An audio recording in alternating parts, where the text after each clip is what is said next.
And hello there, it's Dr. Brenda, sociologist, financial coach, founder of Gutsy Women Finances Community, where fun and finances meet. Full-time RVer traveling the U.S. with my 3 cats. Hey, please subscribe below if you already subscribed. Thank you so much. Don't forget to hit the bell to be notified of new videos. I'm on the road. Well, kind of on the road. I left South Padre Island yesterday morning and having a jack issue with my leveling system. The rear jacks are not retracting all the way, so I had an RV mechanic come over and he was able to basically muscle them up to get me on the road. They're not fixed, okay, but I had made an appointment to get my oil changed on my rig, so that is what I am doing right now. And I'm in San Antonio. This is a place that I found advertising in one of the local RV parks, and it's just a little auto shop, and I am always crowded in here. They have to help me navigate my way around. I think you can see what a tight squeeze it may be here, so I'm going to show you. Yeah, this is a very tight squeeze. So also you get to see where the cats are. So Dolly is here sleeping. Coco is under the sofa. That is her place. And Izzy has been, oh, you're awake now. Izzy has been hanging out here in the bedroom. Hi, Izzy. Now let me open this up and get some light in here, but you can see the back end of where I am. So, yep, this is narrow gate I had to drive through, and they'll help me get on out of here. So anyway, I called, oh, hang on there. I called and contacted, I would say 5 places in the San Antonio area to get an oil change. Some of them had contact forms, some never got back to me. So it was difficult to find a place that's going to take my rig. So I left my Jeep back at the RV park. Hi, Izzy. You want to come up? Izzy's coming up. You want to come up? Hi. So I left my Jeep back at the RV park and out here doing this. And then I found an RV technician who's going to come out later this morning, hopefully take a look at these jacks and try to fix them. So, without jacks, without the automatic jacks, even manually, they're not working. So you can't level the RV. So it's a big deal. It's a really big deal. And if he can't fix it, I'm gonna have to find someone who does. And my schedule may change. So I'm scheduled to leave early in the morning. So San Antonio was a 2-night stay. Spent last night here and tonight, and I've told them I may need another night depending on what's happening with the jacks. Yeah, so yesterday was pretty exhausting. I was all set to leave the campground before 8 a.m. and I didn't get out until just before 11 a.m. But luckily I did find somebody who could help me out there with getting the jacks at least temporarily retracted. And it's expensive too, so the South Padre Island guy, $200 to show up.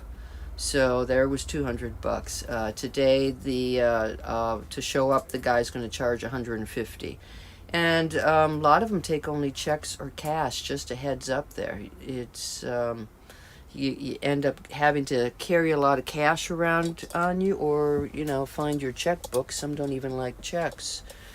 So it's been an expensive start, and it's going to be expensive to get the jacks fixed, I'm pretty sure. So that's sort of the difficult part of RVing. You've got not only the house part, but you have the engine part. So it's just like at home. You have issues with the cars, issue with the house. This time it's all rolled into one. And hey, Dolly's up. There's my girl. So Dolly's been doing really good since I've been giving her some IV fluids twice a week for kidney disease. She's been doing really well eating special kidney food. That's a whole nother video telling you all about the cats. So I'm going to hang out here. I made the eating schedule is I do a lot of fasting, so I'm back to quite a bit of fasting here during my drive and while I'm getting stuff fixed before I can get set up again. But I'll come back and report back to about the jacks and wish me luck. So part 1, oil change, at least that's going to be done, and then we can and tune up and ask them to check the brakes as well, and then hopefully the jacks. We'll catch up with you in a bit. Okay, so I'm back. Good news is the jack system we think is fixed. So this guy was really, really good. I'm going to give you some tips here just in case you may have an issue like I have. This was a combination of things gone wrong. Okay, so this is the compartment that houses these valves. This is going to look. You can look in there. So that is the hydraulic fluid, the transmission fluid, and you can see I've got it up here. It was one is I had overfilled it. Now in my travels, when I had problems with the jack, it usually meant I did not have enough transmission fluid. When it did not go up immediately, I as it should have, I put in too much fluid. Then I went into the let me get closer. I went into the owner's manual, and you see you've got these valves here, and it talks about turning them. You can't turn them too far. It's like 2 to 2.5 turns, and I didn't know which way to go, clockwise or counterclockwise. So the RV tech said, so I might have monkeyed with them for a bit. So the RV tech said that they would go counterclockwise. Third thing that happened is the RV tech in South Padre Island clearly doesn't know much about motorhomes or jacks, and these have been open this entire time, and he insisted that they should be closed. Well, when he closed them, and we had the jacks, we extended them, the back tires were actually lifting off the ground.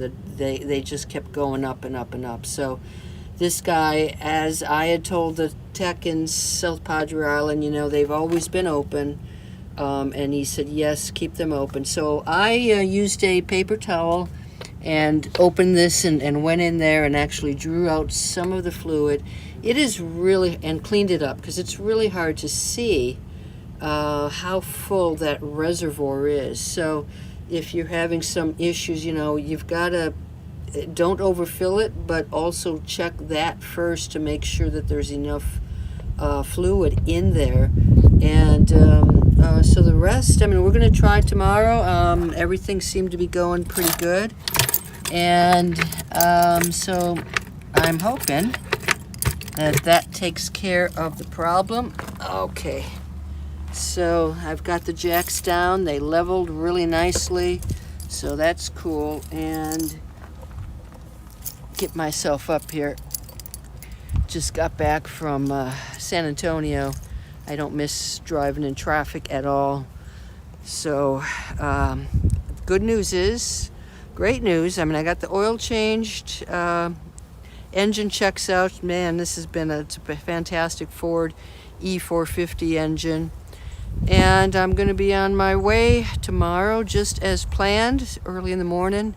Got overnight stop, and then one more day of driving before I end up at a state park in New Mexico. So I'm pretty happy about that. Also very, very, very tired.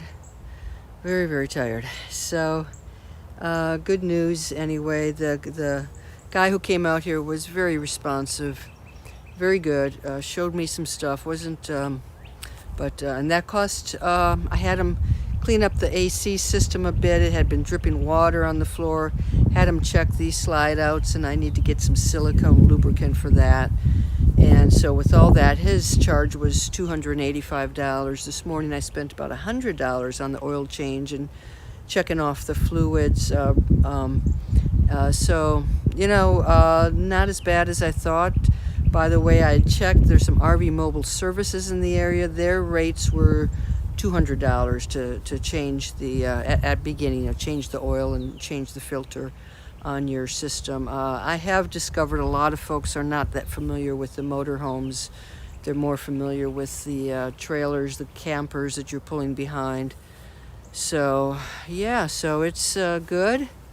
Sun is going down. A little bit different scenery than what I was used to at South Padre Island, but very happy to be able to get on the road tomorrow. And that's the news. So it's all good. It's all good. Hey, you guys take care. Don't forget to subscribe, and I'll check in with you as I go further west. See ya.